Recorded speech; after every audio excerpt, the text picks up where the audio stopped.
അസ്സലാമു വറഹ്മത്തുള്ളാഹി വബറകാതുഹു. പ്രിയപ്പെട്ട മുഅ്മിനീങ്ങളെ, മുഅ്മിനാത്തുകളെ, മുത്തുനബി സല്ലല്ലാഹു അലൈഹി വസല്ലം നമ്മോട് അരുളിയ ഹദീസുകളിൽ അബൂ ഹുറൈറ റളിയല്ലാഹു അൻഹു നിവേദനം ചെയ്യുന്ന ഒരു ഹദീസിൽ നിന്നും നമുക്ക് കാണാൻ കഴിയുന്ന നരകത്തിൻ്റെ തീയിൽ നിന്നും നരകാഗ്നിയിൽ നിന്നും നമ്മെ സ്വർഗത്തിലേക്ക് കൊണ്ടുപോകാൻ കാരണമാകുന്ന 4 വചനങ്ങളെക്കുറിച്ചാണ് ഇന്ന് നമ്മൾ ചർച്ച ചെയ്യുന്നത്.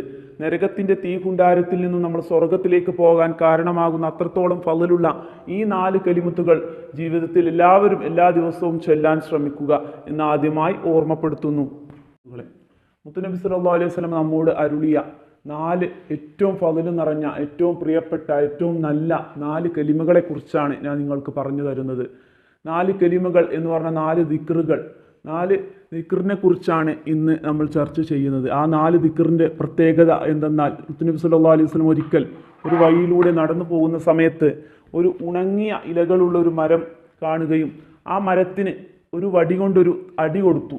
ആ കണക്കെ ആ മരത്തിലുള്ള എല്ലാ ഉണങ്ങിയ ഇലകളും ചാടുകയുണ്ടായി. ആ ഒരു ഉദാഹരണമാണ് മുത്തുനബി സല്ലല്ലാഹു അലൈഹി വസല്ലം നമ്മോട് പറഞ്ഞത്. ഈ മരത്തിലെ ഇലകൾ കൊഴിഞ്ഞ കണക്കെ നമ്മൾ ഈ ദിക്ർ ചൊല്ലുന്ന ആളുകളുടെ പാപങ്ങൾ അല്ലാഹു തആല പുറത്തു കൊടുക്കുമെന്നാണ് ഈ ദിക്റുകൾ അല്ലെങ്കിൽ ഈ കലിമകൾ 4 കലിമകൾ ചൊല്ലുന്ന ആളുകൾക്ക് ലഭിക്കുന്ന പ്രതിഫലം എന്ന് പറയുന്നത്. അതുപോലെ ഒരുപാട് ഹദീസുകളിൽ നിന്ന് നമുക്ക് കാണാൻ കഴിയും. അതുപോലെ മറ്റൊരു ഹദീസാണ്, നബി സല്ലല്ലാഹു അലൈഹി വസല്ലം പറഞ്ഞു, ഈ ദിക്ർ കൊണ്ട് എന്ത് കാര്യം തുടങ്ങിയാലും അത് നിനക്ക് ഖൈറാണ് എന്നുള്ളത്.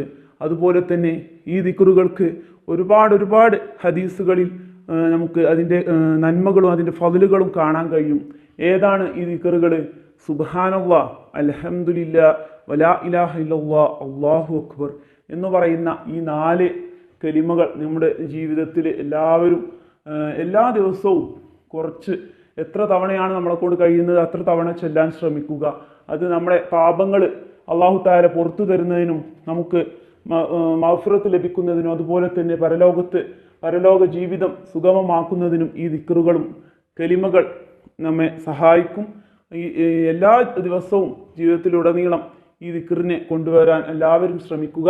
അസ്സലാമു അലൈക്കും വറഹ്മത്തുള്ളാഹി വബറകാതുഹു.